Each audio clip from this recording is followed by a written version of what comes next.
What's going on, Reject Nation? It's Greg Alba here. And it's John the Hump over here. We're going to talk about spoilers for the movie Wonder Woman. Wonder Guy. Wonder Guy, yeah. Wonder Boy. I think they should have just changed Wonder Woman into a black guy. I think that would have been very, it's diverse. Can't complain.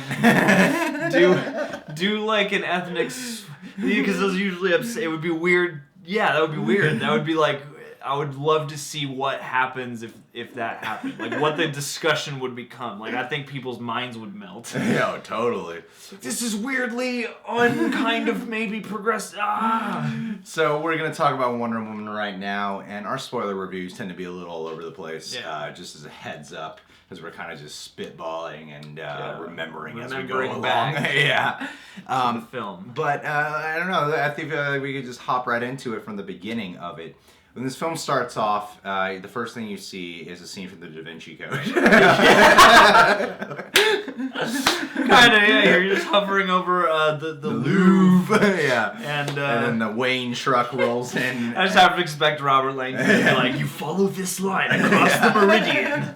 And they meet Diana Prince, and she's the daughter of Jesus. Yeah. So the Wayne truck rolls up. And honestly, a lot of the times when I see tie-ins, I have this weird thing where I just kind of get a little annoyed.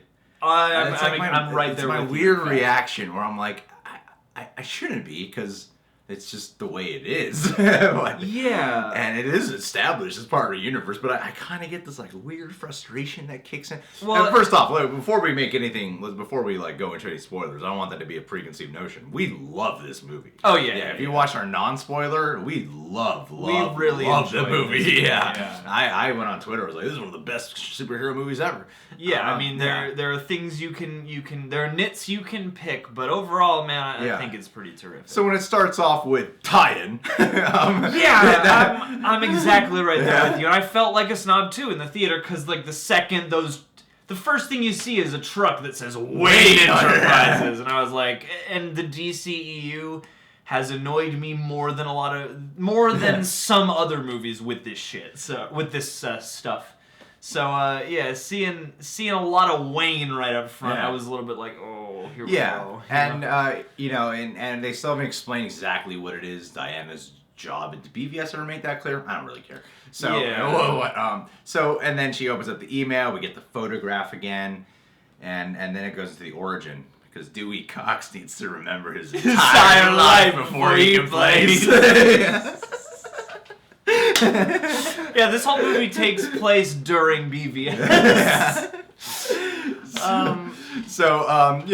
Wayne and her are talking. And I will say, we're gonna talk about the last scene later on. But that, even though the snob attitude kicked in and I was a little annoyed with the way how they brought that scene back in the end, made it rewarding and fulfilling, and the tie-in annoyance completely obliterated by the time the last scene rolled around. And I think truthfully, because it made it a meaningful tie-in. Yeah. And I feel like truthfully, and it was a way to make a moment out of a problematic film better. Yeah. And in hindsight, I will give them that. I mean, part of what my frustration was my knee-jerk frustration was with the first bookend of this movie was just like, I want this movie just to be allowed to do its own thing, and since it's a period piece, it's not tied into to any of the other movies directly. I just wanted it to be able to breathe on its own, and thankfully it does. It does. And so as we hop into the origin tale, it starts off, Act 1 is primarily in Themyscira. Yeah. Did you hear Double Toasted's review on this? I haven't listened to anything yet. Until we shoot the reviews, I try not to indulge. Corey hated the little Diana. Really? He hated little Diana so much. Oh no! How thought she was just a terrible actress. But we saw Olivia was with us, and one of the first things Olivia was telling me after the movie was done was how she loved the little girl touch, and I didn't think about this. But talking to a woman, a female, about the little girl when she's seeing the warrior woman punching and kicking and all this stuff. Don't do that, all right? This is a superhero movie, and women don't know anything. All right? What she has to say is irrelevant. Her opinion doesn't matter. That's sarcasm for Just in case you for can't the two tell. people that are gonna comment. These guys hate women right now in their positive review of Wonder Woman. But she was telling me how she loved that touch, and so Yeah. because she was like, she was telling me how she remembered being a little girl and loving Wonder Woman and doing that thing where you're like, you just want to be Wonder Woman. You're a little girl like doing the kicks and punches. Yeah. Same thing like when you're a guy and you watch Spider-Man or something or Wolverine, you know? Yeah. Yeah, we've all done that. So it does harken back to that childhood love, and I loved everything on Themyscira. I loved everything there. Specifically, it was Robin Wright who I really did enjoy a hell of a lot. We have her name here, General Antelope. Antiope. General Antiope. Her strength and her presence and the way she carries herself, yet she wasn't just tough woman. You know, like, I appreciated that the Amazon warrior women weren't just tough women. They all had a vulnerability there, and that's why they became tough. That's why they train so hard. Because of their experiences that have hurt them, that require them to be tough ass bitches the whole time. Well, yeah, I mean, it is a feminine society, and actually, I thought it was really cool to see that depicted on screen. Just a nation of women. Yeah, when I was watching the training sequences in the beginning, I kept going, whoa, whoa. Yeah. Like when they're riding the horse, even just when Diana's watching them as a little girl, it's like, holy crap, these are some... Because it's cool because they're not CGI. They're stunt women who are doing them, you know? And that was like the really impressive part to me, was these are awesome stunt women. Yeah, you know? they hired a lot of... They put a lot of people there, and a lot of different kinds of people, you know? Yeah. A lot of different races depicted on screen as part of the culture. Like, they did a good job of making it diverse, and I agree with you, like, it's not just like, oh, woman society. It's like people are an amalgamation of masculine and feminine traits, and that is beautifully depicted in this. You know, like, they have to fight. They are a warrior tribe, and that's, you know, arguably a masculine type of thing, but there's also a strong feminine tone to their society too. You know, it's Absolutely. just a well-rounded depiction of their society, I thought. Yeah. You know, for the little glimpses you get, you don't get to just spend all your time, but... Yeah, and I mean, the set design was great, the production yeah. design was awesome, all the cinematography of the island they were on was amazing. But going back to General Antiope, Robin Wright, her whole performance, there was something about it I still can't quite... Because, you know, she doesn't have much screen time in the film, yet she's just such a standout player to me. Yeah. Maybe because she's like the tough one who really believes in Diana becoming who Diana's meant to be. And I liked Connie Nielsen's stance on how she doesn't want Diana to hone in, because if Diana becomes what she really is, then that leads Ares. See, that's such a neat touch to me. Yeah.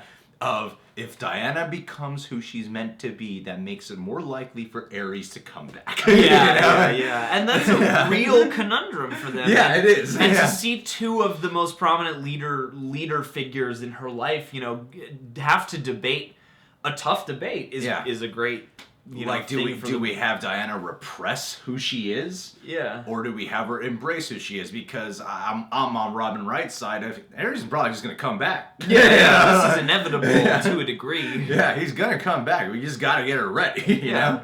And the decision making that was going on. You know, I love how Diana's mom just kept switching back and forth. Don't train her. And then, okay, make her the most lethal warrior she can be. And then when she does... We're gonna do this. We're gonna do this. Yes, because I love the way Robin Wright trains Diana. General Antiope trains Diana. You know, that the whole scene where she's kicking ass, Diana, when she's training with the warrior woman, and then and then Antiope comes in and starts provoking her. Keep your guard up, don't put your guard down and stuff. And then she does this, the blast. And then Mom's just like, oh shit. What the fuck was I thinking? This is exactly what I was worried about. Tough day at the office. The god powers, man. I was worried about this happening. I'm not gonna have to explain this to everybody. I'm gonna explain this to you. Yeah, exactly. But I also like the touch of how they kept that kind of a mystery. For those who don't know, Wonder Woman And I have to be perfectly honest, I don't know if that was changed for the film, if she's the daughter of Zeus. I don't think it is. I'm pretty sure she is the daughter of Zeus. And having that be a secret to Diana was great. How she doesn't, because I thought, oh, they're going to tell her, before she leaves the island. I thought that's what was going to happen.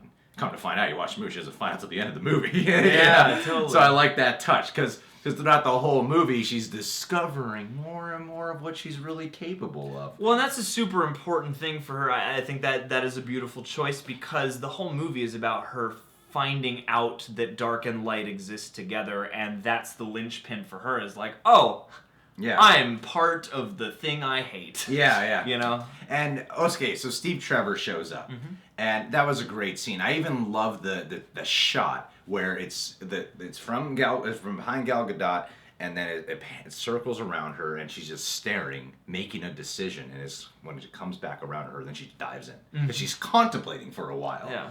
Like, I don't know what that is. But I think I gotta go But save that gotta person. go check it out at least. Yeah. I gotta go find out who this person is. Well, and I thought the physics too of like the weird like just curtain rift in time. Yeah. The way they play with that, how they kind of transition from Earth into Themyscira, and you got like the other soldiers in the back like poking their heads through, and then from the trailer, I wasn't expecting that to be an actual battle. You know? And I thought that was a really cool decision. And that was cool because they're building up the warrior woman the whole time, and they honestly seem like they might be invincible in some way. But when they show up and they're battling guns, a lot of them are dying. That's new. Yeah, that's new. And that threw me off, because I thought, oh, Amazonians are going to show up, they're going to take out all these soldiers, no problem. Steve Trevor gets captured. But then the touch of, because I watched one of the trailers again, and I'm like, oh, they revealed that woman who's swinging gets shot. They show that part in the trailer, and I was a little surprised. But when I saw the movie, I was surprised. I went, oh, shit. Like, that was the first words I said. I was like, oh, shit, she got killed. And that whole battle sequence was awesome. I love like Robin Wright just kicks ass. That whole fight just kicks ass. And I love how I was surprised that they killed her off so early. Like, she died early in the film, which is, a superhero trope a little bit. The mentor who dies, which is a motivating factor. I must kind of avenge you also, but also remember back to your teachings. Yeah, exactly. And avenge you, like, through principle. It's when Steve Trevor picks up where the film really picks up. When Steve Trevor shows up, that's when the film picks up entirely. The whole lasso of truth scene when he's being tied. I thought he performed that perfect. Yeah, man. Chris Pine, dude, he was next level in this movie. Like, kind of hot. Spy. Oh, and then you can see it in his face. He's like, well, I said it. It doesn't matter now. I guess I'm just gonna tell you. I'm gonna stop trying to fight this. Yeah, and I appreciate the decision making of no one supporting Diana's choice to want to help out in the war. I appreciated that the Amazonians are like, no, we're not doing this. And the whole scene with Steve Trevor and where he's naked and he's butt naked in that shot. Yeah, I'm surprised we didn't. They acknowledge his penis in that partial. Scene. Yeah, what's that? This. And I love how it didn't create any sexual desire for Diana in that scene. Yeah. I thought it was going to go down some funny sexual tension scene. No, it's just like really awkward. Yeah, it's awkward for him, and she's like, it's a big deal. Yeah, exactly. It's like, whatever. You're naked, I've seen this in a book. Yeah. I get it. And that whole scene was great, and the description of the watch, and just every scene with Steve Trevor and her builds so well. Every time they're together, it adds another layer to their relationship. It's more than plot. There's character every single time. And Diana, stealing the sword. I mean, we're going through the whole movie way too much. Basically, it's really nice that they made it not so much about like, oh, these two characters are learning about the plot. It's like they're getting to know each other. Like throughout the movie, they get to know each other in different situations, and that's smart writing. And in that scene when Diana makes the big jump and then climbs the wall, is that her discovering she has super strength? That's kind of what I felt. Because she seemed really surprised. Like, Oh yeah, I could just put my hand here. Yeah. Ross Stone doesn't matter to me. And I point this on the non-spoiler. I love the CGI transitions into real life of the human characters. Like when she's at that tower, when she's trying to get the sword, and the God Killer sword, and when she jumps, it's CGI, but when she lands, she's back in human form, and it's seamless. It transitions perfectly, and I love the transition of CGI to human because it makes the CGI even more impressive to me when they do that. Well, yeah, as opposed to CGI jump, cut, she's real, you know? Yeah, I feel like they used their CGI pretty well in this movie. I felt like they used it when it was necessary and they blended it in well. Like they seemed like they knew how to use it. Yeah. And they go, and after they leave the Themyscira and they're on the ship, I love the whole dialogue that forms between Steve Trevor and Diana. Where Diana is a confident, seems much more comfortable with her sexuality one. And, that whole talk about who's never seen a man, but she seems way more confident with herself. And Steve seems like uncomfortable and wants to be respectful and not like, you've never seen a man before, huh? Yeah. You know, well, let me show you. Chance, let me grace you with my like gifts. when he goes to sleep, he goes behind a rope.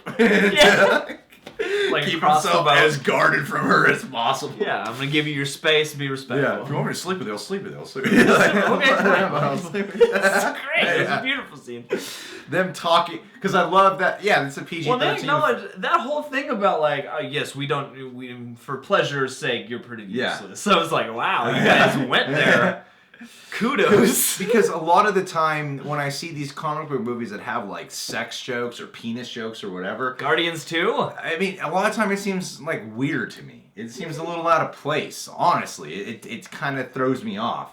Here, because I know that you're swinging for the kids. Yeah, you know. And here in this scene, when they have this, they just flat out talk about what is sex. They have a mature conversation that is also funny, and it's two adults try to communicate about sex, and it creates sexual tension in just the right way. They don't need like corny music or boom boom or like comedy music or like a clumsy routine. Yeah, or something exactly. like that. Like it seemed like a real awkward situation for Steve to be in. Yeah, it's like intellectually sexy in a way. Yeah, which definitely. Is just a nice surprise. Yeah. Like, and then when they go to London, and I just really love the way Chris Pine responds to everything Diana says, in like, this is London, and then she says like it's hideous or something. Yeah, it's not for everybody. Well, and I thought again, I know we're talking a lot about Chris Pine, but I feel like he's the surprise. That's the thing. He's the delightful surprise to it. Well, and especially he's not a superhero. Yeah, he's a big part of what makes this film so great. And he has to carry a lot of little nuances, because this is a guy who, like, just at the beginning of this movie, like, his perception of reality has to change. And you kind of catch him having to remember those things. It's like, Diana, is a fish out of water, but, but she does come from this, like, other world, so, like, maybe she does have a point about some of this stuff. I don't know, like... Yeah, and it's cool because even though she doesn't need protection, he's not aware that she can just protect herself at all costs. Yeah. But when they're walking through London and she starts taking off her robe, he says, no, you're not wearing anything. Yeah. Or it's a different place. Or, like, the little fish out of water touches I thought were really nice that added layers to Diana, where she sees a baby. Baby. Yeah. No. A lot of like, just stop. You can't just go grab one of those. Stay on track. We got to go to the front to fight Ares. Okay. I love a character who's constantly trying to keep things cool. Those are my favorite kind of characters, who are the ones who, lots on edge. There's a lot of shit that's suspenseful in their brain, but they gotta be cool about this. Cut me a break. I'm working as hard as I can here. Yeah, and the introduction of Etta Candy was fantastic. Mm-hmm. Right when she shows up, and instead of taking insult when Steve Trevor says she's my secretary and she doesn't know what a secretary is, and she goes, we call that a slave. Mm-hmm. And I love how Etta Candy wasn't offended. She was like, I like her. I agree. Yeah. You go, girl. You go. You're standing up for me right now. Yeah. Society will not let us say that right now. Yeah. And that's one thing that I thought was very impressive, because you could have done, maybe you could have done some Wonder Woman story in modern day, perhaps, but to specifically have the origin tale at a time where female repression was was really high. Yeah, much higher than, I mean... It's still, I mean... Higher in some ways than now. Yeah, but okay, but like feminist movement is an accepted thing now, I think. Yeah. We're aware, like we're much more aware of women are equal, we shouldn't be treating women any less, and all those things. Like, this is at a time when women couldn't even vote, right? Yeah, they make note of that. They make note of that, yeah. This is something about that's how we'll get the vote, or whatever, And I like when she's, like, seeing, it just makes you love Diana, her character, more and more, when she's clothes shopping, and she's like, how can you fight in this? It's something a woman wouldn't think about back then. Yeah. That's what she's concerned about. How are you supposed to protect yourself in an outfit like this? It's incredibly impractical. Yeah. Or when she has a dress on, she's lifting it up in a public place. That was just so much fun the entire time.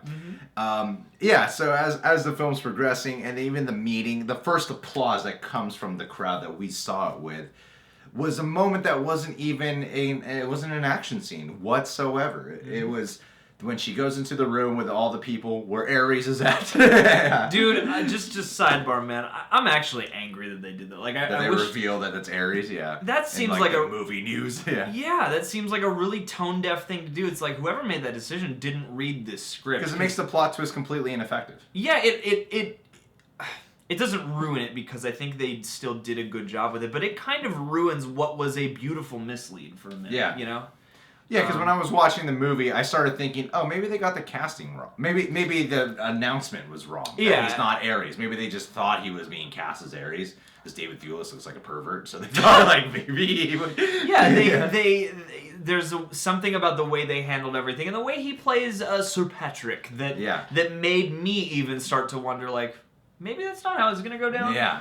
But yeah, I don't know. Oh, it seemed genuine and earnest. But when she shows up in the room with the people... And everyone, what's a woman doing in here? Yeah. Why is she talking to us? Yeah, and seeing more of her skill set, like of how she can speak so many hundreds of languages. But that moment that everyone got applause from, because she says something to the general that still is relevant to today. Yeah. Oh God, what was the line? Something about how you give orders from your office you sacrifice soldiers while you're just here. A real general fights on the field with your soldiers. And people started applauding. We're just like, no, you're cooped up in this room acting like life don't matter. That's when I knew for sure we had an amazing character on our hands. Because we didn't need an action scene with her to earn applause. We just needed to hear her beliefs. Diana Prince got applause before Wonder Woman. Yeah, exactly. Yeah, that's the whole point of that. Yeah. But which led into a great scene. A great scene afterwards when Steve Trevor's like, we're still going in the front. We'll do this. Yeah. Just protocol. He gets out the lasso. And that moment was so funny, man. There were so many laughs where I was just slapping my knee, man. We're going in the front.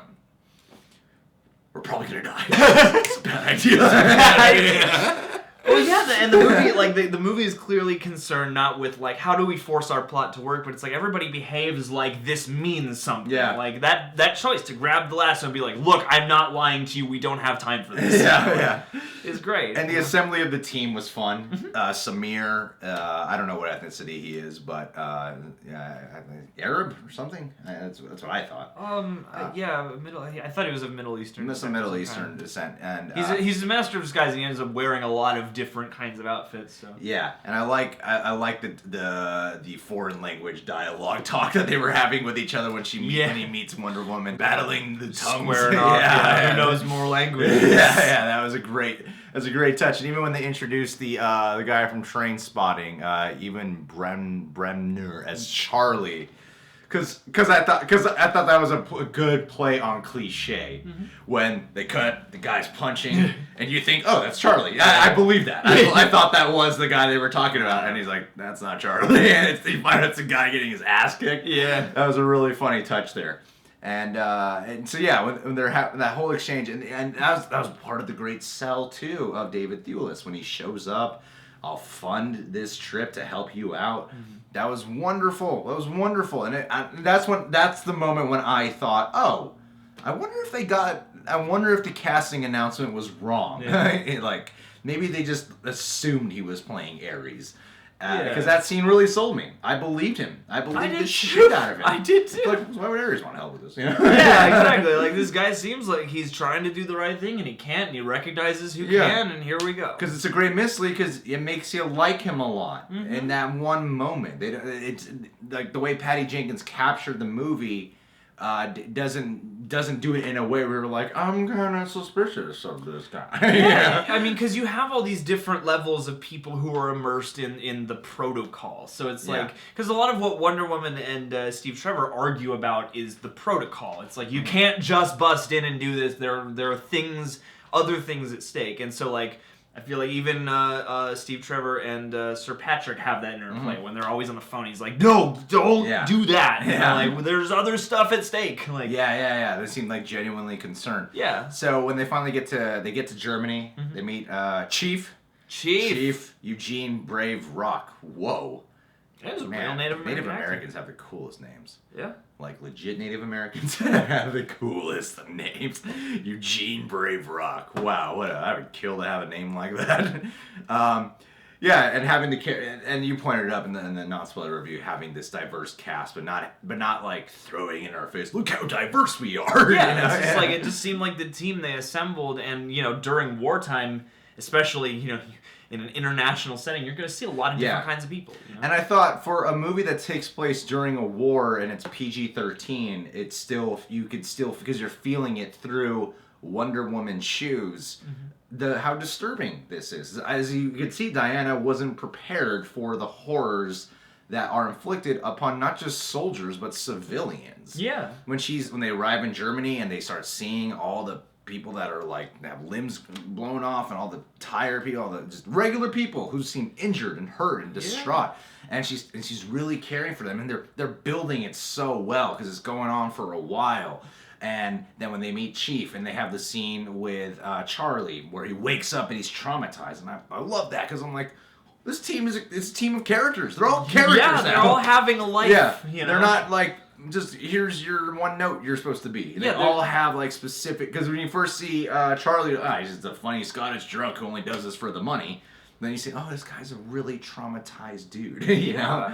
And I feel like part of what's so magic about this, it comes out in things like that, because the movie is also very compassionate in that way. It takes time to notice the little nuances of people, and like, there's that moment with Charlie where she chooses to empower him. Yeah. Even though she's kind of like ragged on him, and when she first meets him, like, you shoot people from far away. That's a cowardly thing to do. And then when he's about to leave, she's like, Who's gonna sing for us? And that was just such a wonderful little moment. It's a beautiful touch. Yeah, it's weird. They felt like a real team. Like they felt like a legit team. And you could feel that choice that she made there, And so when they're going through, they're going through, I forgot what battle it is what it's called. Well, there's basically there's that whole scene in No Man's Land. No Man's Land. That's where it is. No Man's Land.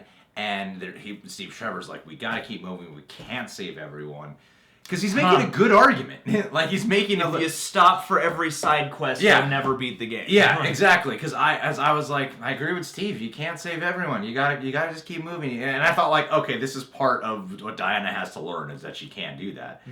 But that shot, oh man. Does Patty Jenkins know how to direct a moment? Yes!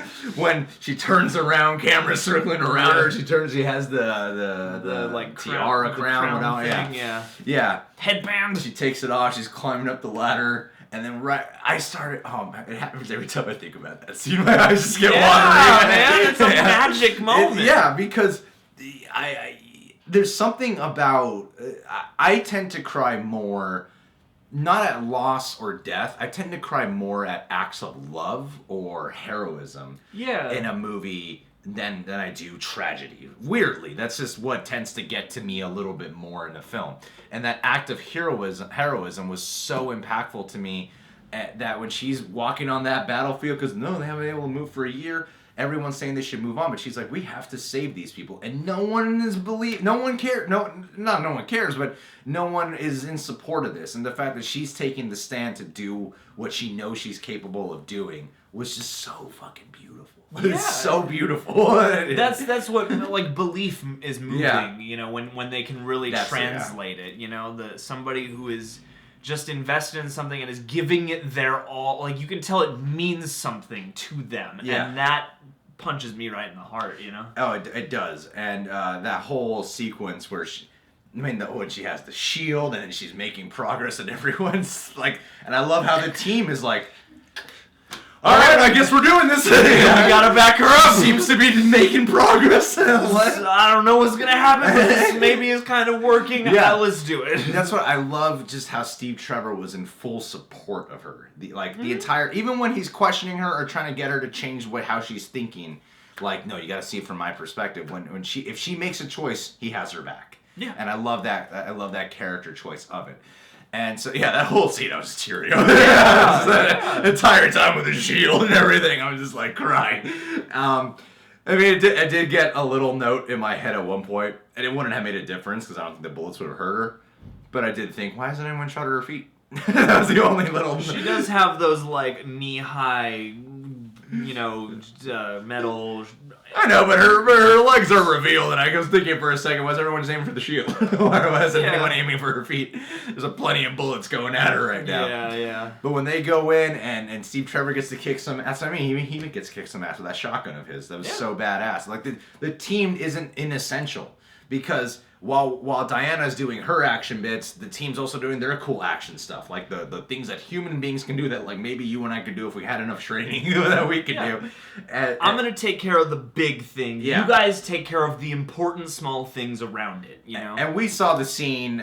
We saw not the whole. They didn't see the whole sequence, but we saw the sequence of when she's first running, and then the Wonder Woman music starts playing, and then she fights the people in the room. Yeah. And then she kicks the guy, knees the guy out of the window, and then starts running. And then that's all we saw up to when we went to YouTube space. Watching it again with its full sequence. Honestly, I started tearing up just because of how cool it was. Yeah. This is so gratifying, and this is a new thing. Yeah. This is a new thing we're getting to do. It's been a big deal because this is a step in a direction. Yeah. It's a choice that we made, and it's there. She's doing it, and it does move you. And it's so fascinating. It fascinates me how they only use that song in that one scene. The Wonder Woman theme song that we know now is only used in that one scene. It's not like played throughout the movie. Yeah. But what perfect scene to choose to use that song. Wonder Woman is gonna go out on her own and kick some ass for a minute, and her warrior song is gonna play. And I even liked how, team's doing their thing, Diana's doing her thing, but for the final part when the sniper is shooting, like the whole action scene with how it's all choreographed and structured, for the final part, she has to work specifically with the team, which is they create they get that big metal wall thing. The door, they hold it, and then Diana hops on it and goes in and kills the sniper. Boom. So separate, work together. Yeah. Bam, now they're an essential team together. And then I just loved how the film decides to slow down, let the people celebrate. Let's have Diana learn how to sway a little bit and create some chemistry there. And then you see Charlie's playing on the piano and singing. Those little character nuances were so perfect and felt. Well, I feel like that's the thing about older war movies is you have battles, and then if you lived, the battle pauses for a minute. Yeah. Life can happen, especially if you're traveling. There are at least little moments in between for life to happen. And that's a really smart choice for this movie to take, because this movie also kind of functions as a war movie. Oh, it is. It is a war movie. It is a war movie. It is a war movie. It is a World It's all War about I war. movie. Yeah. Yeah, even historical fiction. Yeah. Even more than I might say Captain America was. Captain America, the first Avengers, sort of feels like, I think back on it and I think of a superhero movie with some heavy war elements. But this one I was just like, you're just in the trenches, man. Yeah.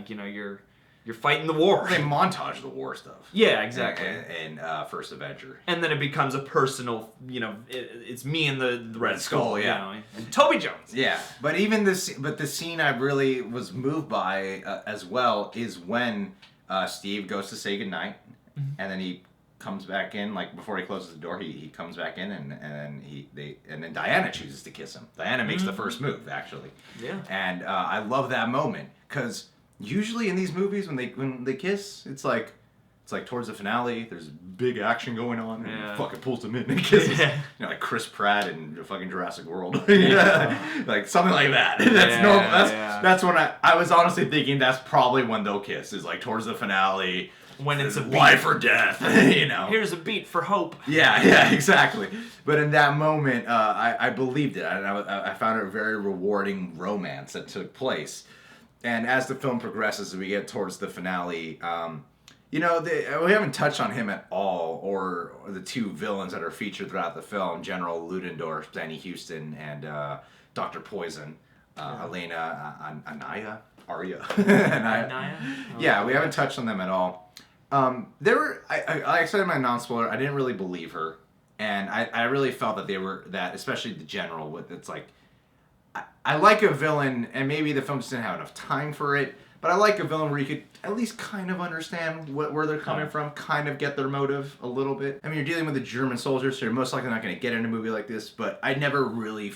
And I just, for a second, was just, I couldn't ever see where, at all, one bit where he's coming from, other than, you're just a mean guy, you're just a bad dude, huh? Yeah, I mean, there are shades. All I really wanted more from that was, I just could have used a couple more scenes to make them human too, Yeah. I guess. And because also really quick, sorry, the power capsule thing didn't seem to serve any point to anything. Did I miss something in that movie? It just Can made you guys him... comment? Because I'm like, I don't think it served any purpose other than he was able to fight Diana for a few more seconds in the finale. I feel like it was a good tool for the mislead, but you know, it's a good way to make it so like, this guy is not invulnerable but pretty powerful. Yeah.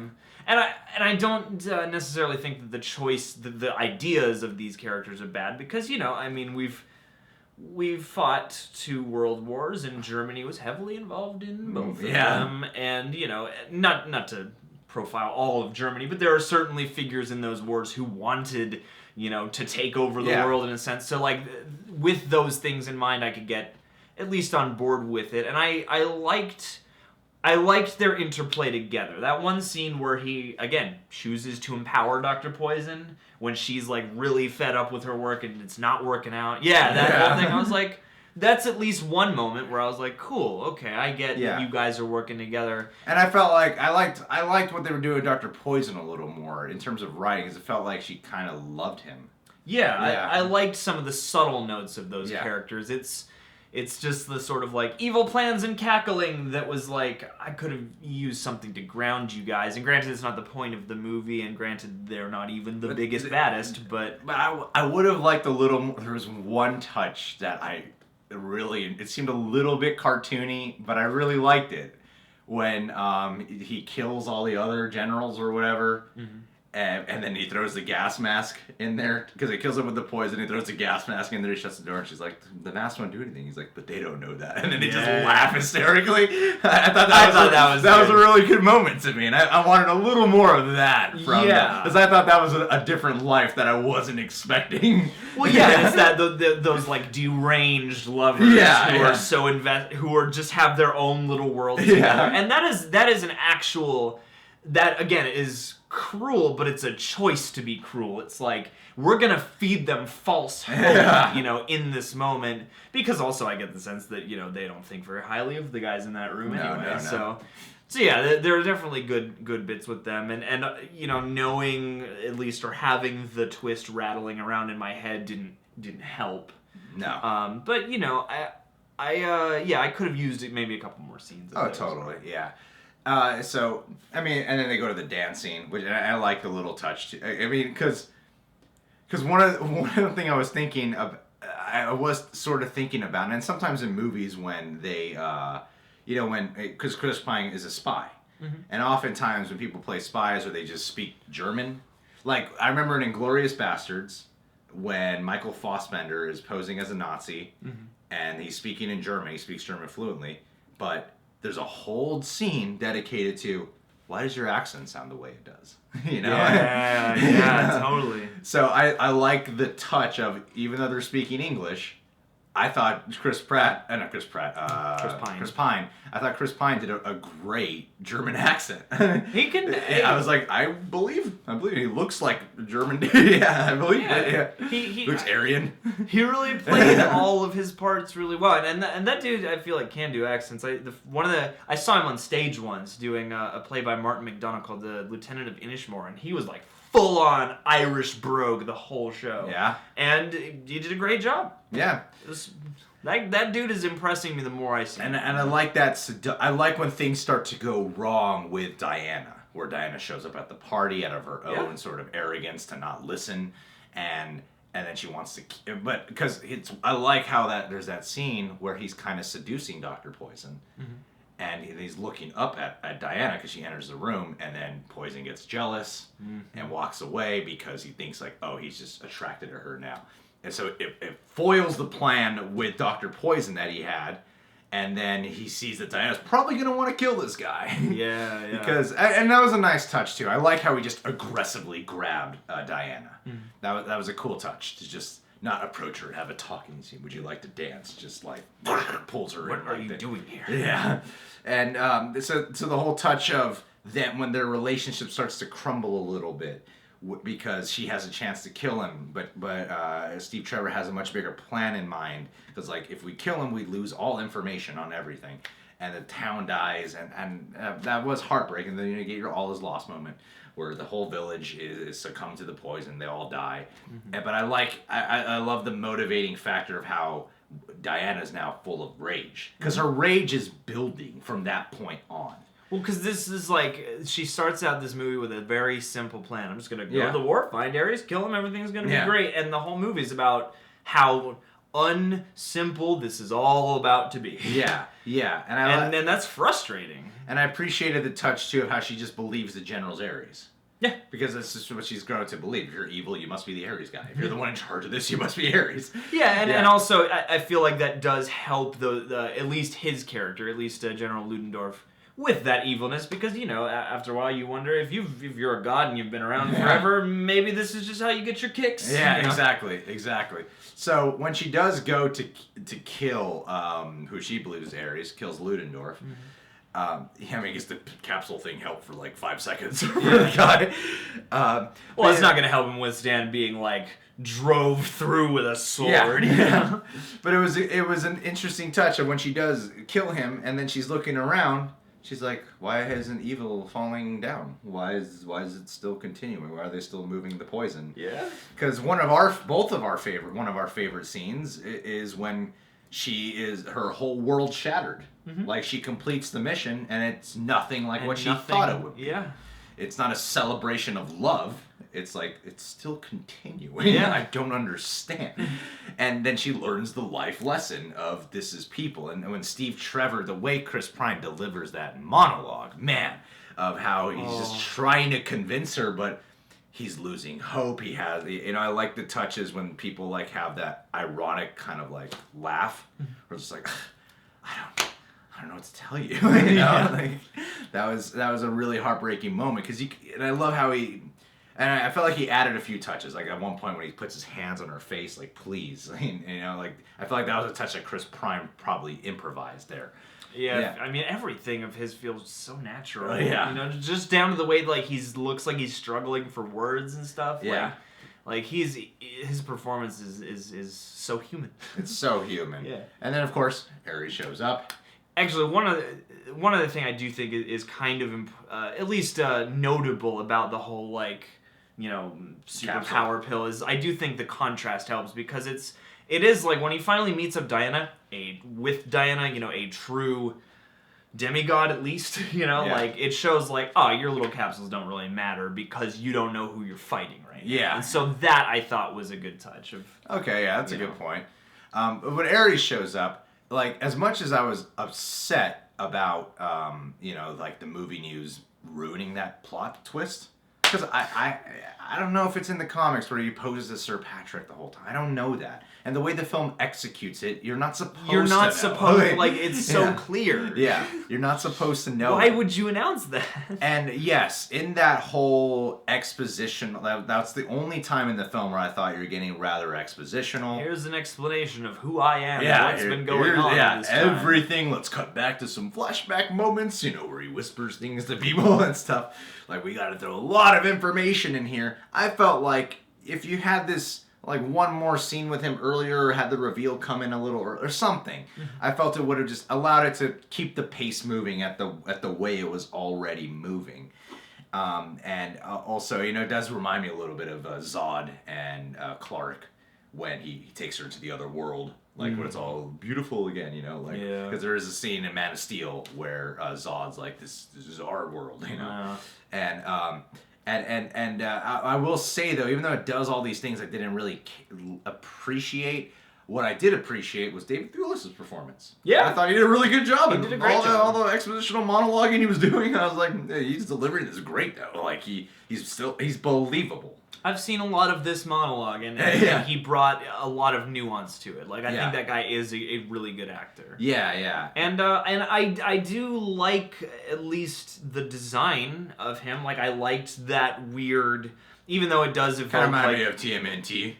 Yeah, it does look like other stuff. He looks like Shredder, or it kind of reminded me of like the big metal guy from Suicide Squad, or the big metal guy from Thor, or the big metal guy from Iron Man 1, Obadiah. Like it reminded me of a lot of those, but I liked the design, the way he did it, and it harkened to some of that classic imagery. Like he had kind of like a war helmet on, and also, even cutting back to the very front of the movie when they do that whole montage that's like a painting. Explaining where the island comes from and everything. Yeah, it looks like a classical painting of Greek mythology. Like, I liked the flourishes that they used out of that, and even, bringing that in sort of to his armor and stuff. Yeah, I mean, that's a great point, because we didn't even touch on that, because that keeps it in the mythology realm, and then when you see Ares show up, it's like, oh, this is what he looks like in real life, and it makes him more imposing, makes it more scary, as opposed to showing us humans and showing Ares early in real life, as opposed to animation, made it more intimidating, made it more effective. Well, and it's always gonna look a little different, like an artist's depiction, because that scene is like a moving painting, which is beautiful to look at, and then you see what it looks like, not only in real life but also many years later. And it does get CGI heavy. Yeah. That is the issue with it, is because it does go crazy. But at least it didn't do at least it wasn't the general who suddenly has all these powers and he can take on Diana. I'm glad it didn't do that thing. I'm glad it at least built up Ares throughout this whole film and had you wondering, like, is Ares even in this film? So when he shows up, and then, because CGI heavy as it was, it's like, well, it makes sense that it would go this way. At the same time, it makes sense that it would happen. Yeah, I mean, it does call for it, and I feel like the only thing I would have liked more of for the third act, I don't think there's a problem that all of the DCEU movies have for me in, I don't know if I'll call it the third act, but like when they start to reach the second half of the movie, the later parts of the movie, the big climactic fight stuff is, every one of them for me has flipped a switch. Man of Steel, partway through for me, the action gets huge, and BVS, especially once Doomsday comes around, things get huge. And Suicide Squad, Scarlet Witch and the big metal guy gets way huge, way too big for the movie. Enchantress. Alright, what did I say? Scarlet Witch? I get those names mixed up all the time. You said Hansel and Gretel Witch Hunters. Hansel and Gretel Witch Hunters, same price. But this one, while I think it does still have some of that, it has it the least of all these movies for me, where it's like the finale, I think, is a little bloated in terms of like, here's a bunch of exposition and big CG effects and punch, that. But of all of the DCEU films, I think the finale of this one fits best into its picture. Totally. It's the least distractingly huge. Yeah. Because it's still huge in the environment it's in. Yeah. It's not like the world is about to be destroyed. Well, and they're fighting like they're fighting on, you know, they're just fighting on a much bigger playground right yeah, now. they're fighting on like a piece of a military base or something. And so like as a setting, it's not like they're throwing each other through buildings or anything. But it's just that Ares is all CGI, and even Wonder Woman CGI through a lot of it. However, there's still some very powerful touches in that finale. When Steve Trevor goes up and says things to her, and she can't hear him, and then you're like, what is he saying? I want to know. What is he doing right now? You know? And how he's making the choice to sacrifice himself. He's going to blow up the plane. Oh. And that was heartbreaking. And when she's lying down... like a mummy. Yeah. when she's lying down, and then she can recall, like, I don't know how that happened. Yeah. But it didn't matter to me, because that was powerful, where it plays it's kind of like an M. Night Shyamalan moment to me. Well, and even if it's not like... even if she does remember, I feel like even just as a choice for the movie to go back and reveal to us what he said and all that stuff, you know, like it does make that moment really count. Yeah. And like when there was so much stuff going on that when he was in the plane, I knew he was doing something important, but I wasn't quite sure what he was up to with that. I thought it was made clear to me that like, oh, he's gonna blow up the plane and like high in the sky. Yeah, maybe I was caught up in it or something.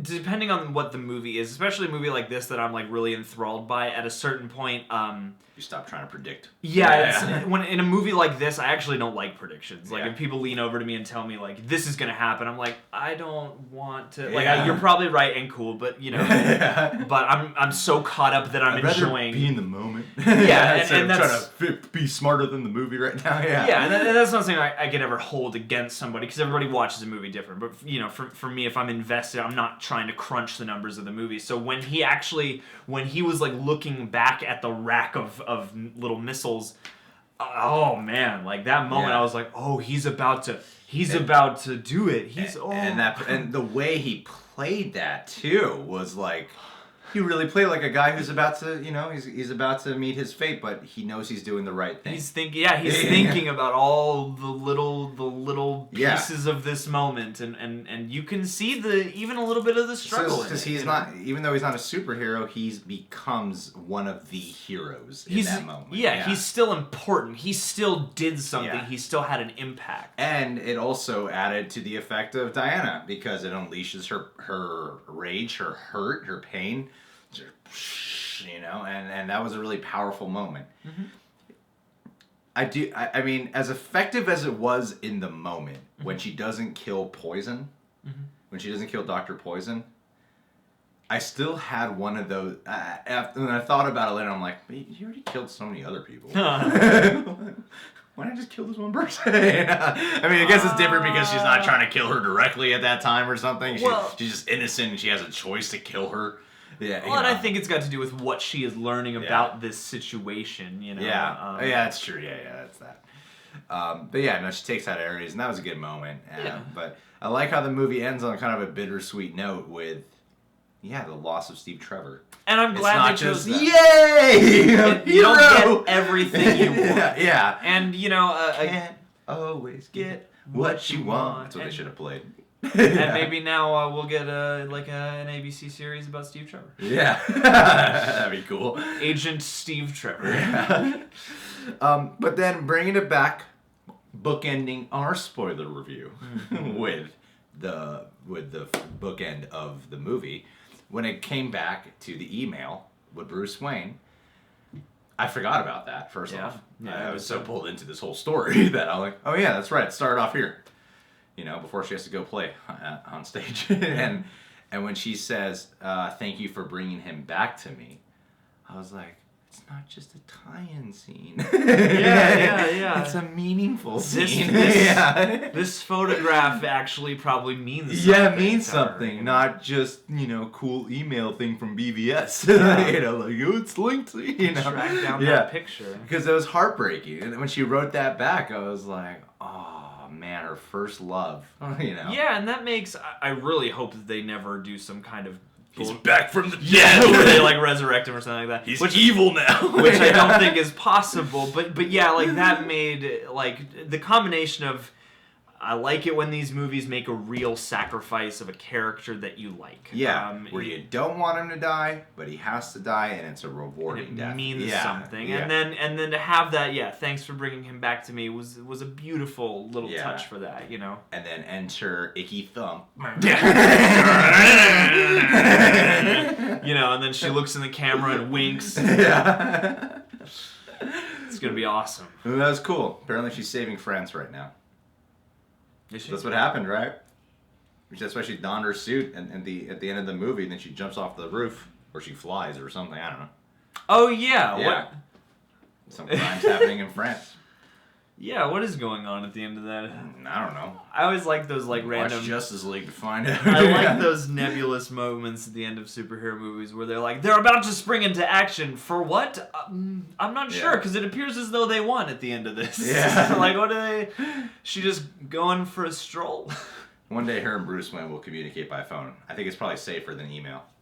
Hey, he just wrote that on a slip of paper. Yeah. He's just like, here you go. But yeah, that was the movie's amazing. It's fantastic. Our spoiler reviews super freaking long. I mean, what would you expect? Our non-spoiler reviews really long for a review that has no spoilers. Hey, Yeah. gotta imagine how long our spoiler review is gonna be. You know? It's probably clear that we just want to talk about this movie. Yeah. You know. It's fantastic. It's one of my, and I don't like questions when I get tweeted.